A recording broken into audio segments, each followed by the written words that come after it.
بسم اللہ الرحمن الرحیم۔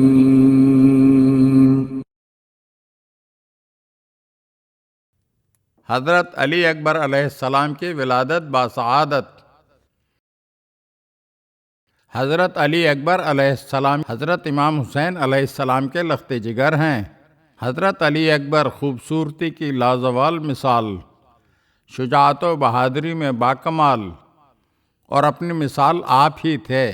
مشہور روایت کی بنا پر آپ کی ولادت 11 شعبان المعظم کو مدینہ منورہ میں ہوئی۔ آپ کی والدہ ماجدہ جناب لیلہ بنت مرہ ابن عروہ ابن مسعود ثقفی ہیں۔ حضرت علی اکبر علیہ السلام کی شخصیت کے بارے میں کہا جاتا ہے کہ آپ شکل و شمائل کے لحاظ سے وجیح و خوبصورت اور انتہائی شیریں زباں اور پرکشش تھے۔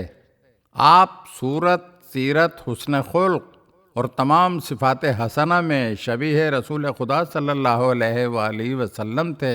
جس نے بھی پیغمبر اکرم صلی اللہ علیہ وآلہ وسلم کو دیکھا تھا، وہ اگر دور سے حضرت علی اکبر علیہ السلام کو دیکھ لیتا تو گمان کرتا کہ خود پیغمبر اکرم صلی اللہ علیہ وآلہ وسلم ہیں۔ لہٰذا جب بھی خاندان اہل بیت کے افراد اور اہل مدینہ پیغمبر اکرم صلی اللہ علیہ وآلہ وسلم کی زیارت کے مشتاق ہوتے تھے تو جناب علی اکبر کا دیدار کر لیا کرتے تھے۔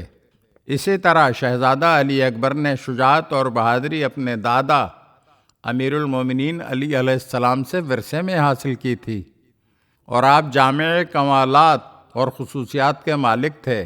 مشہور واقعہ ہے کہ ایک دن امیر شام نے اپنے درباریوں سے پوچھا کہ تم لوگوں کی نظر میں خلافت کے لیے کون لائق اور مناسب ہے؟ اس کے درباریوں نے اس کی خوشامد کرتے ہوئے جواب دیا، ہم تو آپ کے علاوہ کسی اور کو خلافت کے لائق نہیں سمجھتے۔ تب وہ کہنے لگا کہ نہیں، ایسا نہیں ہے، بلکہ خلافت کے لیے سب سے لائق اور اہل شخص علی ابن حسین یعنی علی اکبر ہے، کہ جس کا نانا رسول خدا ہے، اور اس میں بنو ہاشم کی دلیری اور شجاعت، بنو امیہ کی سخاوت اور بنو ثقیف کی عظمت و افتخار جمع ہے۔ حضرت علی اکبر علیہ السلام نے اپنے تمام کمالات کا اظہار میدان کربلا میں نہایت مؤثر انداز میں کیا، اور دشمن کے ساتھ شدید جنگ کے ذریعے اپنی آخری سانس تک اپنے پدر بزرگوار حضرت امام حسین علیہ السلام کی حمایت و نصرت کرتے رہے۔ عاشور کے دن یزیدی لشکر کے ساتھ جنگ کے دوران حضرت علی اکبر اپنے ہاشمی ہونے اور اہل بیت کے ساتھ نسبت رکھنے پر فخر کرتے ہوئے یوں رجز خوانی کر رہے تھے، میں علی کے بیٹے حسین کا فرزند ہوں، بیت اللہ کی قسم ہم نبی سے زیادہ قرابت داری کا حق رکھتے ہیں، خدا کی قسم یہ زنا زادہ ہم پر حکم نہیں چلا سکتا، میں تلوار سے دشمن پر کاری ضرب لگاؤں گا اور اپنے باپ کی حمایت کروں گا، وہ بھی ایک ہاشمی اور قریشی جوان کی تلوار سے۔ حضرت علی اکبر علیہ السلام کربلا کی تحریک میں اپنے بابا کے ہمراہ قدم بقدم شامل رہے۔ تاریخ بتلاتی ہے کہ قصر بنی مقاتل کی منزل پر امام حسین علیہ السلام موجود تھے۔ رات کے کسی پہر میں تھوڑی دیر کے لیے آپ کی آنکھ لگ گئی۔ جب آنکھ کھلی تو زبان پر کلمہ استرجاع یعنی انا للہ و انا الیہ راجعون جاری تھا۔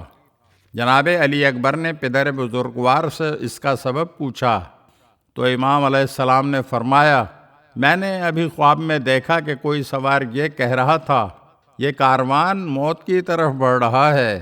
امام علیہ السلام کی بات سن کر جناب علی اکبر نے پوچھا، بابا کیا ہم حق پر نہیں ہیں؟ امام حسین علیہ السلام نے فرمایا، کیوں نہیں بیٹا؟ تو جناب علی اکبر علیہ السلام نے فوراً فرمایا، جب ہم حق پر ہیں تو راہ خدا میں مرنے سے ہمیں کوئی خوف نہیں ہے۔ مشہور ہے کہ بنو ہاشم میں سب سے پہلے میدان کارزار میں جانے والے جناب علی اکبر ہیں۔ علی اکبر کا میدان میں جانا امام حسین علیہ السلام اور اہل حرم کے لیے بہت سخت تھا، لیکن آپ کے جذبہ ایثار اور راہ اسلام میں فداکاری کا مظاہرہ میدان میں جائے بغیر نہیں ہو سکتا تھا۔ جب جناب علی اکبر میدان کارزار کی طرف جا رہے تھے تو امام حسین علیہ السلام نے اپنے ہاتھوں کو بلند کیا اور فرمایا، بار الہ تو گواہ رہنا کہ میں نے ان لوگوں کی طرف اس جوان کو بھیجا ہے جو صورت میں، سیرت میں، رفتار میں، گفتار میں تیرے رسول کی شبیہ ہے۔ ہم جب بھی تیرے پیغمبر کی زیارت کے مشتاق ہوتے تھے تو اس کے چہرے کا دیدار کر لیا کرتے تھے۔ اگر آپ ہمارے چینل کی نئی ویڈیوز دیکھنا چاہتے ہیں تو ہمارے چینل کو سبسکرائب کریں اور گھنٹی کے بٹن کو دبائیے تاکہ ہر آنے والی ویڈیو آپ کو جلد موصول ہو سکے۔ اور ہاں، لائک اور شیئر ضرور کیجیے اور اپنے قیمتی کمنٹ سے ہمیں آگاہ کیجیے۔ شکریہ۔